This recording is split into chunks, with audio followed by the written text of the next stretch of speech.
Hello guys, நாளைக்கு June 4th school reopening டே. இந்த 2026ல் first day students எல்லோரும் ஸ்கூலுக்கு போக போகிறாங்க. ரொம்பவே எக்ஸைட்மெண்ட்டாக இருப்பாங்கன்னு நினைக்கிறேன். எங்கள் வீட்லேயும் பார்த்தீங்கன்னா எல்லார் வீட்லேயும் போலவே இன்றைக்கி தான் ப்ரௌன் ஷீட் போடவே ஸ்டார்ட் பண்ணியிருக்கோம். ஸோ ஹரிபரியாக எப்போ பாரு லாஸ்ட் இயரும் அதே தான் பண்ணோம். பிஃபோர் டே தான் உட்காந்து எல்லா ப்ரிப்பரேஷனும் பார்த்துட்டு இருந்தோம். எங்களை போலவே எத்தனை பேர் இப்போ உட்காந்து ப்ரௌன் ஷீட் போட்டுட்ருக்கீங்கன்னு சொல்லுங்கள். இதுக்கெல்லாம் ரொம்பவே பொறுமை வேணும்னு சொல்கிறவங்க ஒரு லைக் போட்டுட்டு போங்க.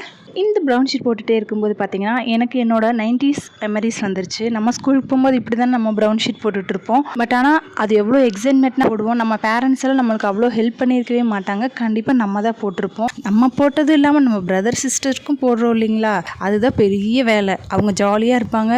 இந்த அக்கா அண்ணா அப்படி இருக்கவங்க தான் எல்லாருமே போடுவாங்கன்னு நினைக்கிறேன். உங்களுக்கும் இதே போல் ஞாபகம் வந்துச்சு அப்படின்னா கண்டிப்பாக நம்ம கமெண்ட்டில் கமெண்ட் பண்ணுங்கள். இப்போ நியூ கவர்மெண்ட் வந்திருக்கிறதுனால நம்ம சிஎம் அண்ணா விஜய் அண்ணா நம்ம ஸ்கூலுக்காக என்னென்ன பண்ண போகிறாங்கன்னு பார்க்குறக்கு நான் ரொம்பவே எக்ஸைட்மெண்ட்டாக இருக்கேன். ஸோ டீச்சர்ஸும் ரொம்ப எக்ஸைட்மெண்ட்டாக இருப்பீங்கன்னு நினைக்கிறேன். ஸோ வெயிட் பண்ணி பார்க்கலாம். இந்த ஏரியாலேயே எனக்கு தான் ப்ரௌன் ஷீட் போட தெரியும்னு கெத்த காலரை தூக்கி விடுறவங்க ஒரு ஹாய் சொல்லிட்டு போங்க.